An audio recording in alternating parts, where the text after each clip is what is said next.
Welcome to episode 73 of the Loane Hockey Podcast. Where today we're going to be talking about a player coming off a fresh contract extension, 5-year extension. That is Lindell from the Dallas Stars. And when you look at Lindell's game and the roundedness of the game, especially on the defensive side of the puck and his even strength defensive game, but also his penalty killing defensive game, he adds a lot of value in that sense to the Stars on the back end and how he's able to contribute defensively and how well he's able to contribute with efficiency and how much value he provides on the back end. He's really good at mitigating opponents with his stick and being able to use hand fighting, being able to use his hands defensively in ways that gives him advantages. So he's really skilled at being able to kill plays with his hands and being able to kill plays with his hand positioning, but also being able to understand at the same time how to leverage his stick and how to leverage positional play with his stick.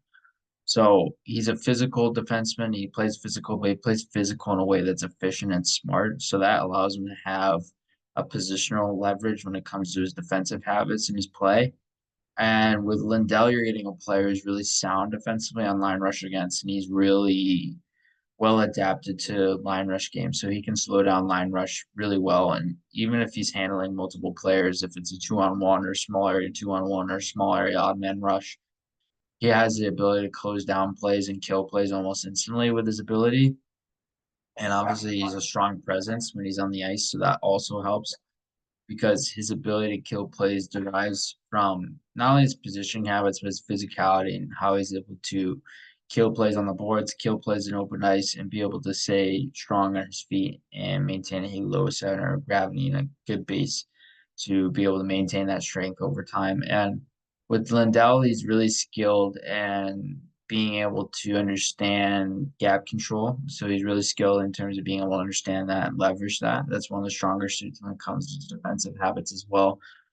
Is you notice that he's going to be closer and more closely gapped in terms of his ability and how he can do this on line rush against, how he can do this defending entries, how he can do this defending the blue line in general. And with Lindell, he maintains that close gap because it gives the opposing attacker less leverage. And by being able to maintain close gap, this really helps defenders be able to adjust their positioning on the fly. And if the attacker moves into a space that is less suitable for the defenseman is able to move and be able to move with efficiency and adapt their positioning on the fly.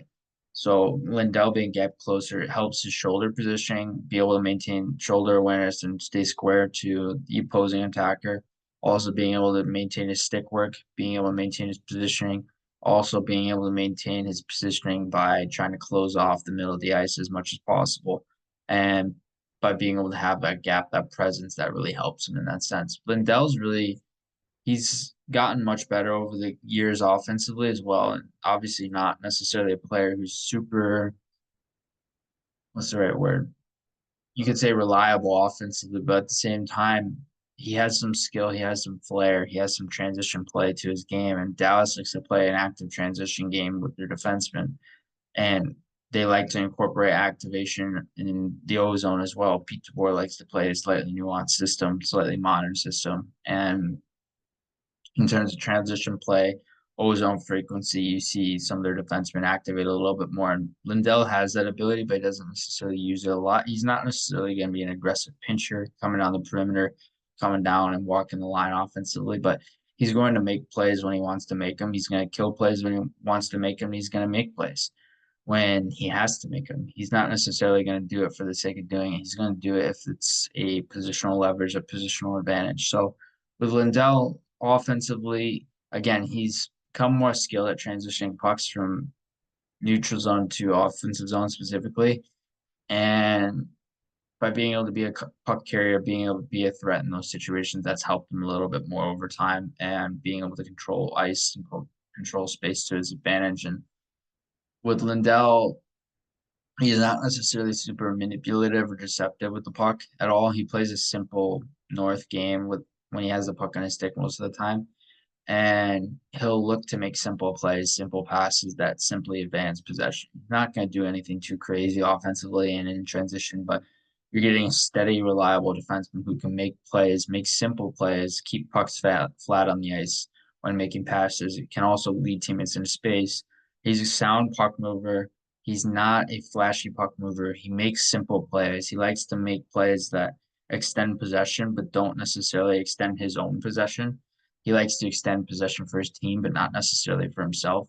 And he likes to allow other players to be able to control possession and have them have the flair and have more skill and have more deception to their game. So Lindell plays a simplistic style offensively, and that's super fine because when you look at his game, the makeup of his game, the largest part of his value comes from his defensive habits, how he's able to make plays defensively, how he's able to kill plays, how he's able to make plays along the boards, how he's able to defend one on one, how he's able to close 50-50s, how he's able to understand gap leverage, gap control, how he's able to understand how to close in on players with his body awareness and being able to maintain body leverage and body positioning.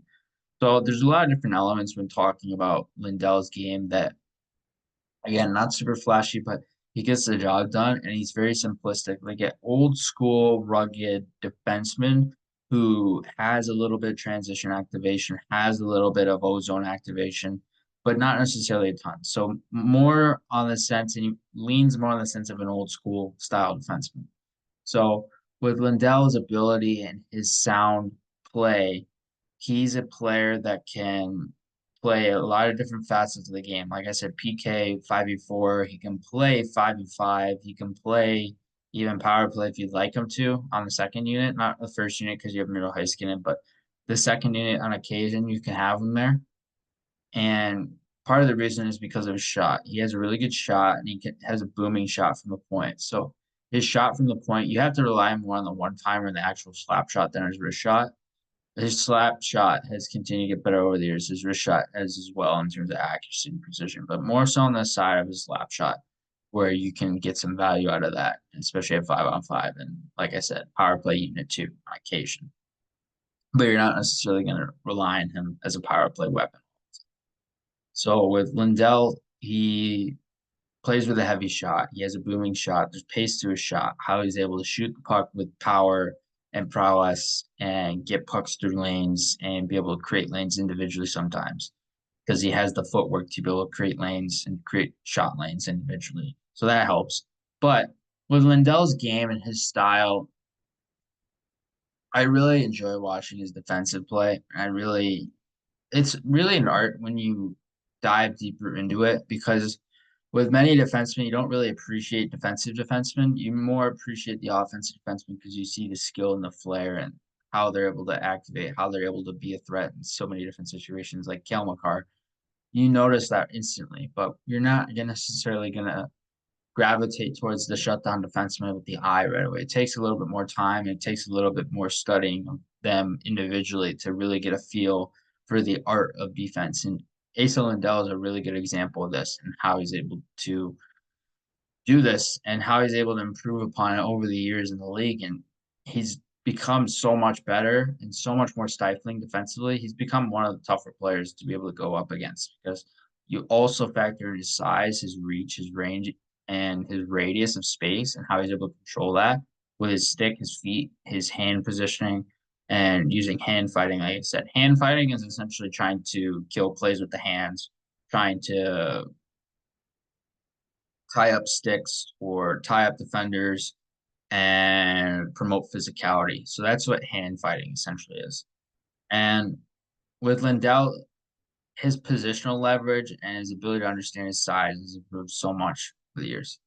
And boxing out guys, shutting off guys, even angling one on one, being able to angle guys down and angle guys off, another big skill. And there's so many other elements to his game that make him so intriguing and a very fun player to watch over time as well.